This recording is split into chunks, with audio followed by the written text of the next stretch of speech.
Good afternoon. Welcome to Three Swords Gaming. So, I recently saw that it appears that with the next expansion, Guild Wars 2 may be bringing back elite specs.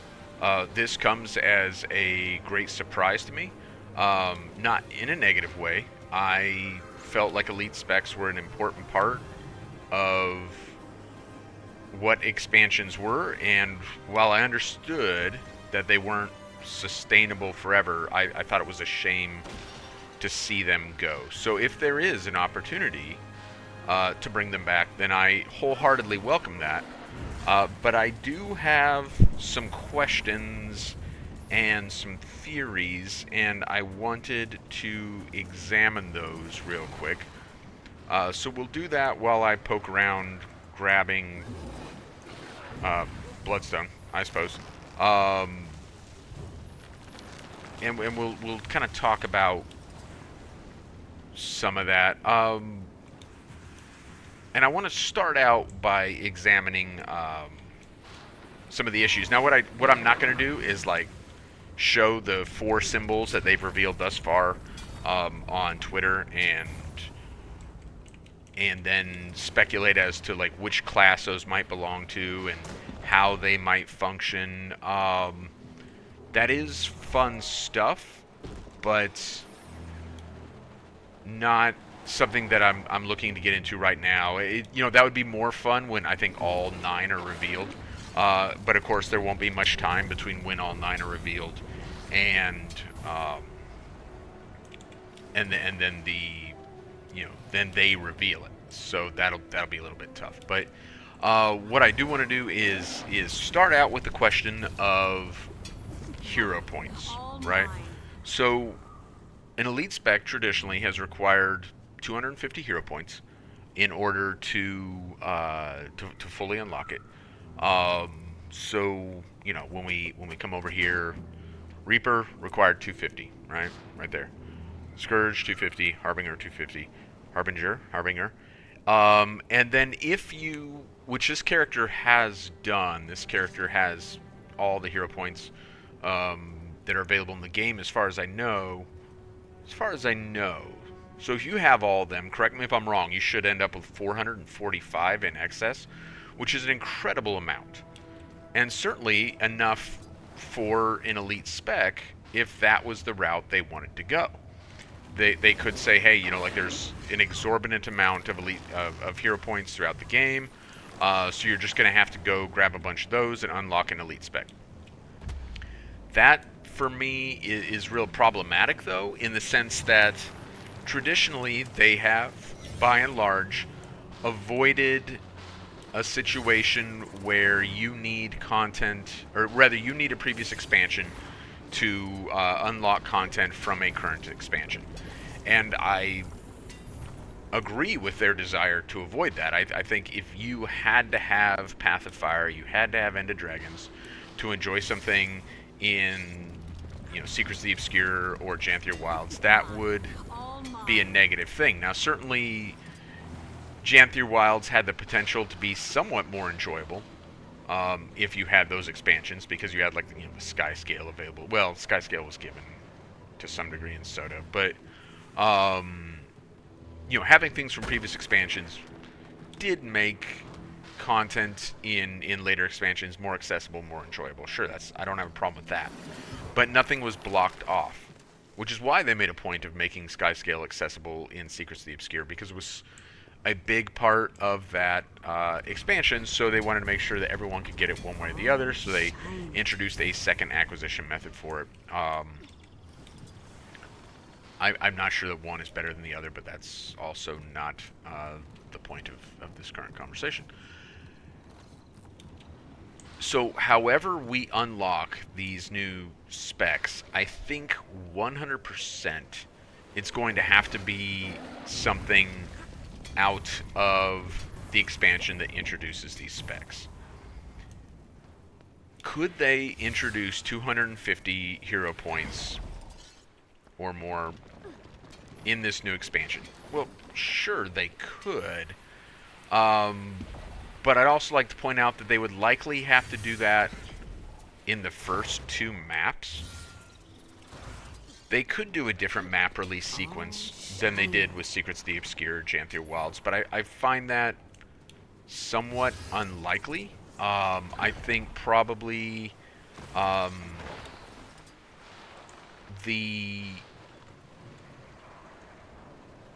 maps are going to come out in more or less a similar fashion. Could they introduce more maps? And that would be like a big surprise to the player base, because there's 4 full maps or 5 full maps in this expansion. Well, sure. And maybe even that's why they needed more time. But again, I find that a little unlikely. ArenaNet is fine. They're a fine studio, but they don't have a history of giving us a whole lot more when they could have given us less. They have a history of giving us pretty good things. They create a good product, but I don't know about them giving us more when they could have given us less. Like, I would argue that they do not have a history of doing that. So I am expecting 2 full maps and then a 3rd map that gets introduced over a period of time, or 2 maps that get introduced over a period of time. I am not expecting 4 to 5 like full maps with hero points available on them. So if hero points are available in this expansion, then either they're all in the first 2 maps, which would be surprising, or you can't unlock the elite specs without your excess hero points, which I've already talked about, unless you until the end of the expansion, I guess, is what I'm saying. Until all the maps are revealed. That would be a weird play for them. And I find that unlikely. Because the reaction from the player base would be absolutely abysmal. Right? Like players would lose their minds if you had to wait for the entire expansion to be released to get the elite spec. I'm currently working off the theory that we're not going to need hero points for the new specs, because I don't think they're going to be full-blown elite specs. I think so. Instead of them being an elite spec, which is only available down here and you can only run one of them at a time, they're this instead of this. I'm expecting what's added to be one of these, a new specialization that is not an elite specialization. That's not an original idea. I've heard other content creators propose that would be a potential solution for the difficulty of introducing new elite specs, is to tone it down and just introduce a new specialization. And I think probably the reality is going to be a little bit of a hybrid of those things. I think it'll likely introduce a new play style, much like an elite specialization does, and I think it will introduce a new weapon in a sense, which I'm going to get into here in a minute,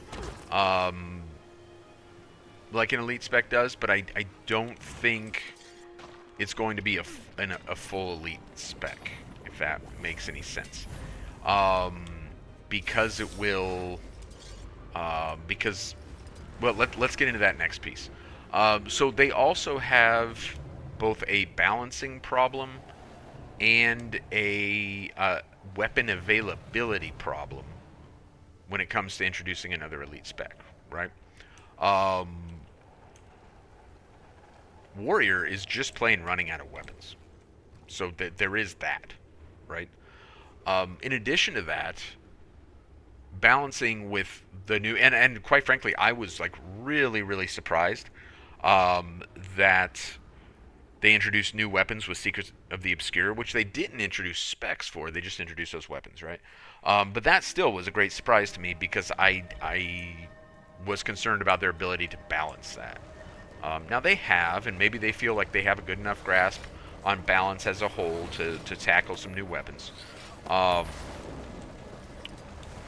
But we still come back to the problem of Warrior only has like a couple of weapons left before it just plain runs out.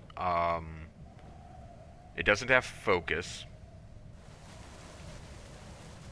It doesn't have scepter. It doesn't have shortbow, right? Is that it? That might be it that Warrior can't wield. Um, of those three, the most viable remaining for Warrior would probably be a shortbow. But you're really starting to cut deep on what's available. So now transitioning from some of the questions I have to the theory I have, which kind of addresses some of this. I don't think they're introducing a new weapon to the game because that's the other solution. Oh man, get out of there. The other solution would be to introduce an all-new weapon for everyone. But you run into the problem there of like, well, what is it? Because fundamentally, like, yeah, I get it. There's a lot of things that aren't in the game. You know, whip is one of the ones that people have talked quite a bit about. And I don't know. I mean, I guess there are all kinds of things you could have. But in terms of the roles filled, like, we already have quite a bit of redundancy in the roles weapons play. To the point where, like, a lot of the weapons are kind of odd in their implementation because, they're filling roles for a class that needed a role filled, even if it didn't necessarily match the weapon. And so, the answer to that is, well, it's a magical thing, and it's great for flavor, like hammer on a revenant. But new weapons doesn't do anything. Like new weapons only exacerbate that issue to some degree. I think, so here's my big theory, and I guess somewhat the point of this video, and then in less than 2 weeks we'll find out if I'm right or not. I think the new specs might be unarmed. Fundamentally, you wouldn't need a lot of new animations because you could... Now, one area where ArenaNet's always been really strong is they've always done a pretty good job of animations. So just because, just if every class got an unarmed spec, I'm not proposing that every class would have the exact same animations. I think you could reuse 3 out of 5, in terms of the 5 primary weapon skills. Like, Warrior and Guardian could share 3, and then, maybe Guardian shares 1 with Thief, and then Thief shares 2 others with... So I think 2 out of the 5 could be unique to each class, and the other 3 could be shared with at least 1 other class, and that would drastically cut down on the number of animations they would have to do in the grand scheme of things. It'd reduce it by a meaningful amount, and still, I think, promote enough variety that players would be pretty satisfied with that. So I can see that as kind of a realistic possibility. And I will say, I believe that some of what we've seen so far, we saw a bard-looking thing. We saw a banjo, guitar, lute sort of thing. I mean, it's a lute, but in my head canon, it's a banjo. We saw playing cards. Like, those are 2 things that are specific, right? There are a couple other symbols that are very unclear. At the time I'm recording this, 4 have been revealed. The playing cards, the lute, which presumably is like a gambler sort of thing, a bard sort of thing, and then something that just looks like a warrior helmet, and is really unclear on what it is, and a whirly thing. It looks like 2 things in orbit around a larger thing, and that is tremendously unclear on what it might be. Of those 4, 2 unquestionably could represent some sort of unarmed capability, with the gambler and the loot bard thing. The other 2 are ambiguous enough that there's really no telling. But unarmed would fit-ish with what they've shown us so far. it would address the issue of having to create new weapons. And with fairly minimal design, you could introduce what feels like new weapons. Again, I think if everyone's unarmed, then you save yourself a little bit of trouble with the animations. And you still can add minor effects that make it feel unique to each one, in addition to having a couple of unique animations. Or even animations that are reused from other weapons, but because you don't have a weapon in your hand, it doesn't come off quite the same. And thus feels fairly unique. You could, you know, if it's a thief gambler, and I mean, honestly, like, gamblers gotta be, you know, the cards have to be thief, right? You could put cards in their hand. You know, and I feel like that's pretty easy in the grand scheme of programming a game. Maybe I'm completely wrong, but I would think if you're a studio that makes money, like, that's pretty simple stuff. You know, with the, I'm assuming Mesmer is going to be the bard. It's hard for me to imagine anything else, but you never know. Like an illusory loot that appears in front. I don't even know that they need to hold it. After all, they don't hold their greatsword when they use it. Just something that you know, almost similar to the greatsword animation. And instead of a greatsword spinning in front of them, shooting out a laser beam, it's an illusory loot that is doing something that makes you say, oh yes, like this is a bard buffing their allies, or whatever the case may be. I think there's a lot you can do to make each one feel unique, each one feel interesting, almost like you have a new weapon, without cutting into the weapons that we have left, again, particularly with Warrior. It would introduce a completely new play style. I think balancing might be a little bit easier because you're not... Because it's unarmed, I don't know that you have an obligation to make super powerful classes. You're making something for the flavor of the new expansion, and while it certainly should be viable in other content, I don't know that it has to be, like, super powerful. Right? And because of the novelty and headcanon of being unarmed, I bet people are still going to try to, like, 10-man unarmed complete, you know, X-Raid Wing, because that makes for a good YouTube video, right? Shiny. That also, I think, frees you up, because it's something unique to the expansion and not an elite spec in the traditional elite spec way. Maybe it gets you off the hook for the hero point thing. Now, they could just disregard the hero point thing and say, hey, this one, you don't need hero points. This one, you almost certainly it's going to be mastery tracks instead, right? And so, you know, that makes perfect sense, and everyone's happy with it. Maybe. Like maybe that's the way to go. I don't know. But yeah, that's kind of my theory, and that is also, though, what I'm concerned about is the hero points, whether they can balance it, and if there is a tiny part of me, because this is so unexpected, and it really genuinely is, like, quite unexpected. I'm a little bit concerned that this is some kind of, like, last big all-in. And I'm not one to, like, doom the game. There are things I like about the game. There are things I don't like. I wish some things were better because I do like the game. So when I complain about the story and stuff, it's because I like the game. I just wish the story was better. But